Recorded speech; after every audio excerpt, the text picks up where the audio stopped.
नमस्ते दोस्तों, कहानी जंक्शन पर आपका स्वागत है। इसके पहले के पार्ट्स आप आई बटन पर क्लिक करके देख सकते हैं। तो शुरू करते हैं इस कहानी का अंतिम भाग 25, मौत की कहानी। तुम ही हो रुद्रदेव, इतना कहकर सावी चुप हो गई। वहां पर कुछ देर शांति छाई रही और फिर शिवाय ने सावी की तरफ देखते हुए कहा कि देवी, मैं आपसे क्षमा चाहता हूँ। यदि मैं ही पिछले जन्म में रुद्रदेव था तो मैंने क्रोध और आवेश में आकर आपको श्राप दे दिया था। उसके लिए मुझे क्षमा कीजिएगा। लेकिन देवी, यह बताइए कि उस चिपचिपे पदार्थ का क्या? वह कौन है और क्यों सभी को मारना चाहता है? इस पर सावी बोली कि वह वसुआदित्य है। जिस समय मुझे श्राप दिया गया था, यह बात भी उसी समय की है। जब मेरे पिता रणआदित्य प्रताप सिंह को यह पता चला कि मैं श्रापित हो चुकी हूँ और इसका कारण मायावती और वसुआदित्य है, तो उनका क्रोध सातवें आसमान पर पहुँच गया। उन्होंने वसुआदित्य को खुली चुनौती दे डाली और तलवार लेकर स्वयं उसे सजा देने के लिए उसके पास पहुँचे। रणआदित्य प्रताप सिंह एक बहुत ही शौर्यवान और शक्तिशाली राजा थे और वसुआदित्य ने अपनी आधी शक्ति तो अय्याशी करते करते ही गंवा दी थी। वह दोनों में एक घमासान युद्ध हुआ और तलवारबाजी करते करते वह महल की छत तक जा पहुंचे। रणआदित्य प्रताप सिंह ने वसुआदित्य को बहुत बुरी तरह घायल कर दिया। वह पूरी तरह से लहूलुहान पड़ा था और अपने ही क्रोध में जला जा रहा था। जब उसे समझ में आ गया कि वह अपने पिता को नहीं हरा सकता, तो उसने महल की छत पर से ही छलांग लगा दी। लेकिन छलांग लगाने से पहले वहां पर बोल कर गया कि मैं मरूंगा नहीं और मैं रत्नावती को मुक्त भी नहीं होने दूंगा।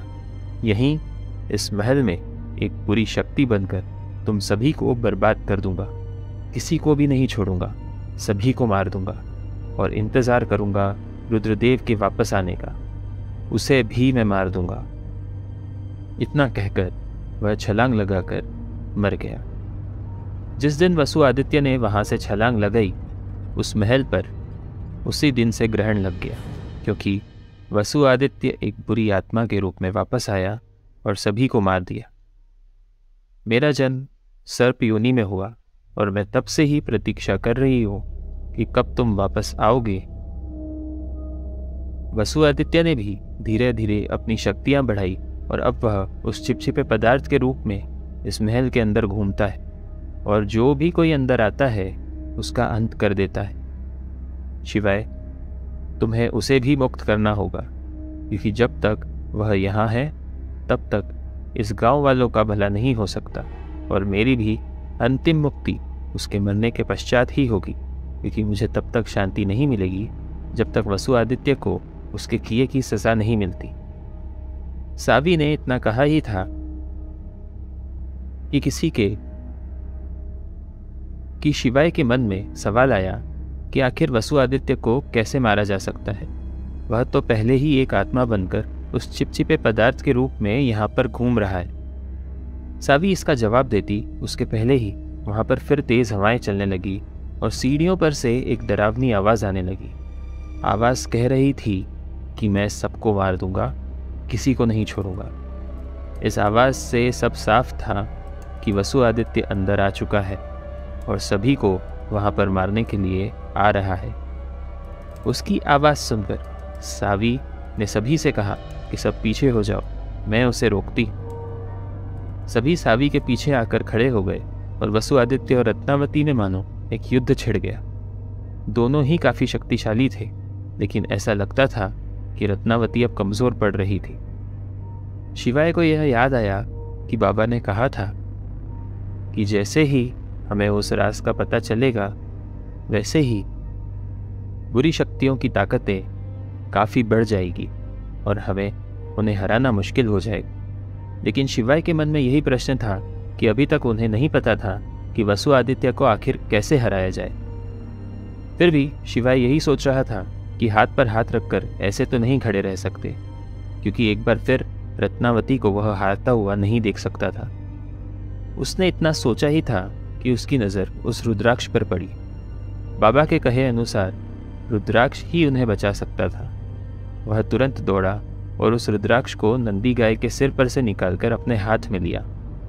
जैसे ही उसने रुद्राक्ष अपने हाथ में लिया तो इस बार उसे ऐसा लगा मानो कुछ अद्भुत शक्तियाँ उसके शरीर में प्रवेश कर चुकी हों।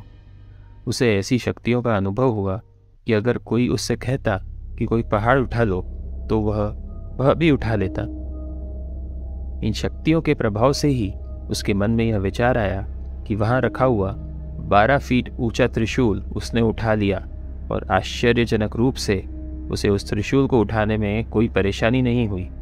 दूर से देखकर तो ऐसा लग रहा था कि स्वयं महादेव वहाँ पर पधारे थे। इतना ही नहीं, शिवाय ने उस त्रिशूल को एक हाथ से ही उठा लिया था और सीधा वसु आदित्य के ऊपर दे मारा। वह त्रिशूल लगभग 100 किलो से ज़्यादा का लग रहा था और शिवाय के दोस्तों को यह समझ ही नहीं आ रहा था कि कोई भी एक हाथ से इतना भारी त्रिशूल उठाकर इतनी दूर कैसे फेंक सकता है। शिवाय ने जैसे ही त्रिशूल वसु आदित्य को लगा तो वहां पर एक भयानक आवाज हुई। वसु आदित्य जोर से चिल्लाया मानो किसी ने उसको बहुत बुरा घाव दिया हो।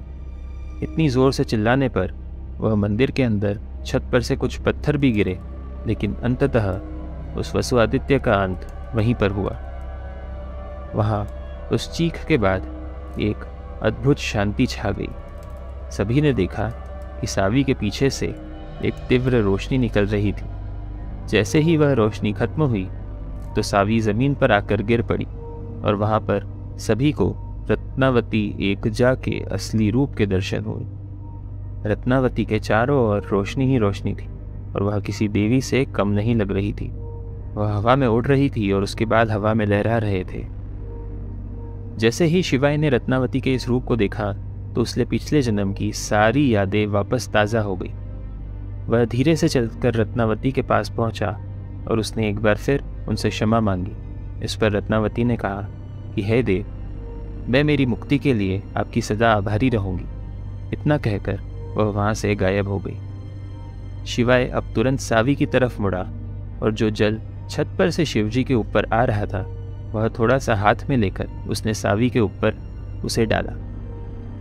सावी धीरे धीरे होश में आई और उसने सभी से पूछा कि मैं कहाँ हूँ। शिवाय ने उससे कहा कि तुम मेरे पास हो और अब से हमेशा मेरे पास ही रहो। इतना कहकर सभी दोस्त वहाँ से बाहर निकले और सीधे बाबा की कुटिया की तरफ रुख किया। लेकिन जैसे ही वो वहाँ पहुँचे तो उन्होंने देखा कि ना तो वहाँ पर बाबा थे और ना ही वह कुटिया थी।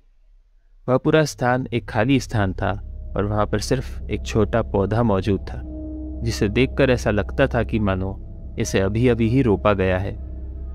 सभी को कुछ समझ नहीं आया, लेकिन उन्हें इस बात की मन ही मन शांति थी कि वह श्राप किसी को भी अब परेशान नहीं करेगा। गांव वालों को भी जब यह पूरी कहानी पता चली तो उन्होंने चैन की सांस ली।